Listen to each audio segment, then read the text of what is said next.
Hello मेरे rapid developers. पिछले के कुछ वीडियोस में याद है आपको, हमने इटरेशन की थी किसी भी एरे के हर एक एलिमेंट्स में। इस बारी जो इटरेशन होगी वो हर एक की होगी किसी भी ऑब्जेक्ट में, ठीक है, with a for in statement.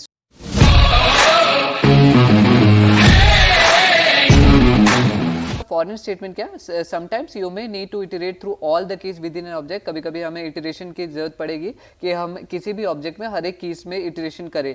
This requires a specific syntax, लेकिन इसके लिए एक स्पेसिफिक सिंटेक्स की जरूरत होती है। इसके लिए हम अगेन सिर्फ फॉर वाला नहीं कर सकते, लेकिन जो सिंटेक्स का यूज करते हैं उसको क्या कहते हैं in JavaScript, called a for in statement, for dot dot dot in statement for our users object. This could look like, ये कैसा दिखेगा हमारे यूजर ऑब्जेक्ट के लिए, for let user in users console dot log user. So ये जो ये user है ना, ये यूजर एक तरह से वो इंडेक्सिंग जैसे कर रहे थे ना लेट आई करके, तो ये वैसे ही उस की के बारे में समझ लो, ये बताता है। यूजर तो नॉर्मली फर्स्ट हमारा आ गया ऑब्जेक्ट, ये जो यूजर है ये वो प्रॉपर्टीज में लूप कर रहा है, ठीक है। तो ये फर्स्ट प्रॉपर्टी आगे, जब पहले यूजर आएगा, जो पहला यूजर होगा फर्स्ट प्रॉपर्टी होगी, सेकंड यूजर में जाएगा फिर सेकंड प्रॉपर्टी होगी। तो इस हिसाब से यहाँ पे जैसे कि अगर हम यहाँ पे कर सकते हैं लेट फ्रूट इन फ्रूट्स, ठीक है, कोई भी फ्रूट जो भी वहाँ पे, जैसे कि फूड का हमने क्या बनाया था ना, फूड वाला जिसमें एप्पल बनाना स्ट्रॉबेरीज थे, तो यहाँ पे अगर हम फ्रूट इन फूड्स कर देते या फ्रूट्स कर देते, तब वो फ्रूट हर एक पर्टिकुलर एप्पल के लिए होता है, या फिर हर एक पर्टिकुलर आप बोल सकते हो फूड के लिए होता है, प्रॉपर्टी के लिए होता है, ठीक है। नाउ कंसोल डॉट लॉग करेंगे तो हर एक यूजर नेम आ जाएगा, जैसे एलन, जेफ, सारा, ठीक है। In this statement we defined a variable user, and as you can see the variable you reset during each iteration to each of the object keys as the statement loop through the object, resulting in each username being printed to the console। तो जैसे कि वही हमने बोला कि आई, जैसे वहाँ पे होता था ना कि पहले इंडेक्स ऑफ एरे का नाम इंडेक्स ऑफ आई प्रिंट कर देते थे, तो उसी हिसाब से यहाँ पे भी सेम यूजर हो रहा है, हर एक की का नाम प्रिंट कर रहा है।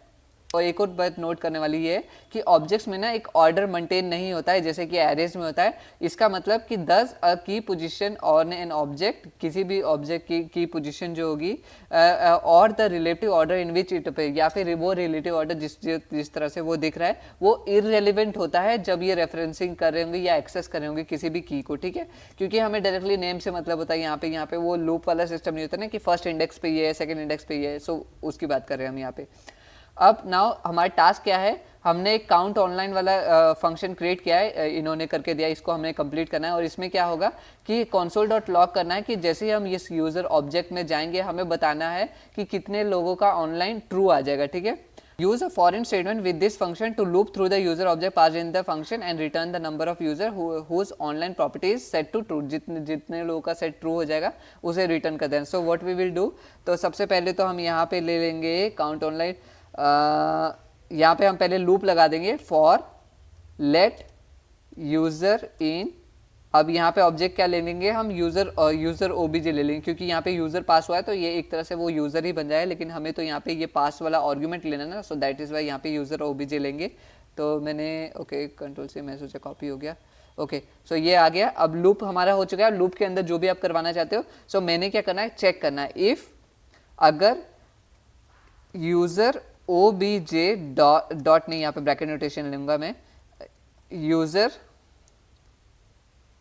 Dot online equal true, then इसके अंदर ओके एक और चीज करनी थी, इसके पीछे हम पहले काउंट एक वेरिएबल मैंने को कर देना है, क्योंकि काउंटर चाहिए ना जो कि काउंट करेगा कि कितने हैं, ठीक है।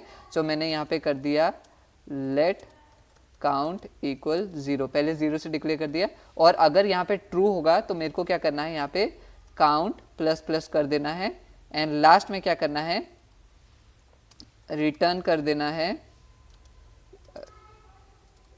काउंट, ठीक है। सो इसमें बोल रहा है कि user OBJ is not defined. Let's see कहाँ पे यूजर्स ओबीजे, ओके यहाँ पे यूजर में मैंने यूजर्स था। सो अब देखो यहाँ पे 1 आ गया, तो क्योंकि हमारे हमने जब पास किया ऑनलाइन कितना है, एक ही है, तो अब टेस्ट पास करके देखते हैं। So let's find out, test pass हो जाएगा। मैं आपको एक बार फिर से एक्सप्लेन कर देता हूँ। कोड में क्या किया हमने, पहले लेट काउंट एक काउंटर क्रिएट कर दिया जिसमें इनिशियल वैल्यू थी 0, मतलब अभी तक कोई भी हमने टेस्ट नहीं किया है तो 0 आ गई। अब हमने बोला कि एक ऑब्जेक्ट में लूप करो और चेक करो कि जो उसका यूजर, हर एक यूजर है उसमें वो ऑनलाइन है या नहीं। तो हम गए यूजर ऑब्जेक्ट में, फिर यूजर का नाम प्रॉपर्टी ले ली यहाँ पे, फिर डॉट ऑनलाइन करके यहाँ पे, आप चाहो तो इसको भी आप उसमें ले सकते हो, ब्रैकेट नोटेशन में कैसे लेना है वो भी मैं बता देता हूँ। So it will be like this, ठीक है। सो और ये एंड दिस। सो अब यहाँ पे ये वर्क करेगा, ठीक है। तो यहाँ पे हमने इसको ब्रैकेट नोटेशन सिंगल कोट्स में क्यों नहीं लिया, क्योंकि ये एक ऑब्जेक्ट की तरह, लाइक यहाँ पे वेरिएबल हो रहा है ना, यहाँ पे ऑब्जेक्ट नहीं हो रहा है, इसीलिए। सो यहाँ पे अब या तो ऐसे भी कर सकते हो, या तो पहले वाला ठीक था, डॉट डॉट नोटेशन करके। सो दोनों वर्क करेंगे। उसके बाद हमने क्या बोल दिया कि अगर पहले वाले में गया फॉल्स आया, ठीक है, कुछ नहीं करना है, क्योंकि अगर ट्रू हो गया तभी करना है ना। फिर दूसरे में गया ट्रू, तो ठीक है, काउंट 0 + 1, यहाँ पे काउंटर डल गया, इंक्रीमेंट डिक्रीमेंट हमने जो सीखा था, तो 1 हो गया। फिर 1 के बाद अभी वापस गया, अब चेक किया लास्ट के लिए सारा तो यहाँ पे उसका भी फॉल्स था, तो फॉल्स ही रहा, तो उसमें ऐड नहीं किया, और लास्ट में रिटर्न क्या कर दिया, जैसे लूप खत्म हो गया रिटर्न काउंट, और काउंट क्या था 1 आ गया था। तो ये आ चुका है। मैं मिलता हूँ नेक्स्ट वीडियो में, जो कि इधर शो हो जाएगी। अभी कोई, वैसे तो मैंने दोबारा कंसेप्ट क्लियर कर ही दिया, फिर भी कोई डाउट रह गया हो तो कमेंट करके पूछ सकते हो, मैं उसका जवाब जरूर दूंगा। प्लेलिस्ट के लिए इधर चेक कर सकते हो। बाय।